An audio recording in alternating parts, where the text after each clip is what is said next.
Sa puntong ito, kumustahin natin ang aktwal na bentahan ng bigas sa merkado ngayon. Nasa Department of Agriculture, si Shaila Francisco magbabalita live. Shaila, marami na bang supply nitong ang 41 at 45 pesos na bigas sa iyong pag-iikot?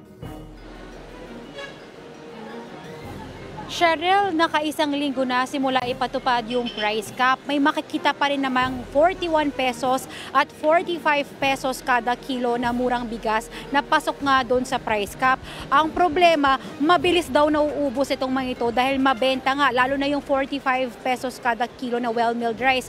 Nakausap natin yung ilang mga tindero at sinasabi nila tumatagal lang ng 3 araw yung 45 pesos na stocks nila. So, kailangan nilang mag-order ulit. Ang problema, limitado lang din naman yung nakukuha nila doon sa kanilang mga supplier. Ayon sa kanila, palugi pa rin nilang binibenta itong 41 at 45 pesos pero kailangan daw ibenta ito sa takot dahil araw-araw daw nagmamonitor yung ilan sa mga DTI at LGU sa kanila. Cheryl? Ano pa ang sentimiento ngayon ng mga magbibigas na nakausap mo tungkol nga dito sa price cap sa bigas?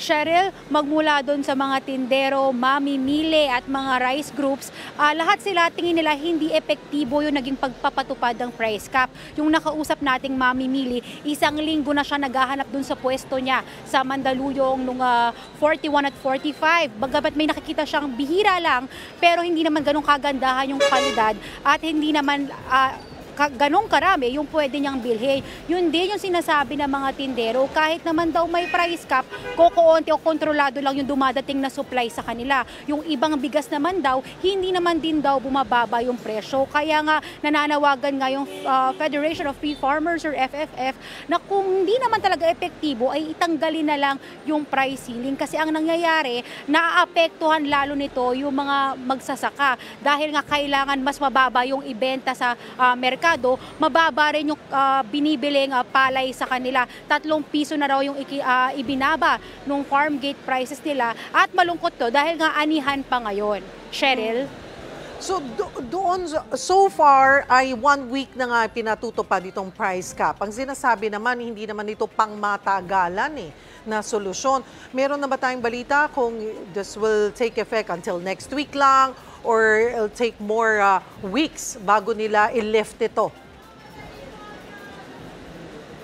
Cheryl, sa huling anunsyo ng mga otoridad o specifically ng DTI, sinasabi nila na pag-aaralin o review nila within 2 weeks yung pagpapatupad ng price cap at titingnan kung pwede na bang i-lift ito. Pero ayon sa ilang mga tindero, mamimili at pati yung mga rice groups, tila matagal yung 2 weeks kasi nga nauubos din yung puhunan ng mga mamimili at kontrolado rin naman. So wala rin namang nahuhuling mga hoarders at profiteers. Tandaan natin na isa sa mga layon ng price cap ay para ilabas yung mga stocks ng mga umano'y nagmamanipula ng presyo pero hindi naman din nararamdaman yan daw sa merkado. Kaya baka hindi na naman kailangan ipatupad yung price cap at bababa na rin naman daw yung presyo dahil malapit na nga yung anihan.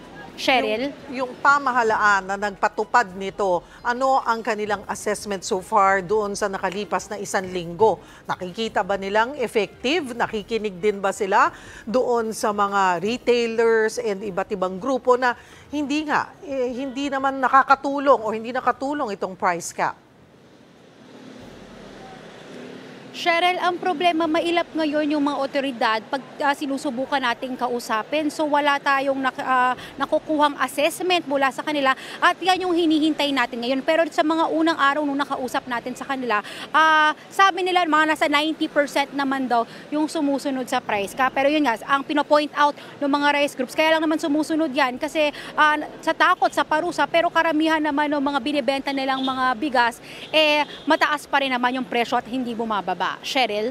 Sa ngayon, ongoing pa rin ba ang bigayan ng ayuda? Sino-sino na ang nakatanggap at ano ang nagiging problema? Cheryl, tama ka, no? Nagsimula yung pagbibigay ng ayuda nung Sabado at magtutuloy-tuloy yan. No? Target na by September 40 ay maibigay na lahat yan. Sakaling hindi bigyan ng exemption yung DSWD doon sa spending ban dahil nga malapit na yung barangay at sangguniang kabataan elections. Ngayon, pagdating sa pagbibigay ng ayuda, nasa 400 plus pa lang yung nabibigyan out of doon sa initial na listahan na 5,900 na mga retailers. So minamadali na daw talaga yan ng DSWD. Yun nga lang, may mga ilang problema. Kahapon, nung pumunta tayo sa ilang mga payouts, may ilang nakatanggap na hindi naman nagbebenta within the price cap. Malinaw sa inilabas na guidelines sa kondisyon yan para makapagbenta or makakuha ng ayuda.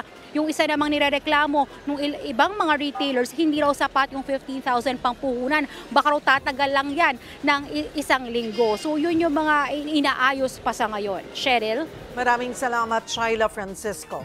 Sariwang balita ba ang hanap mo? Simple lang. I-click mo na ang subscribe button at ang notification bell para lagi kang updated sa mga balitang dapat mong malaman.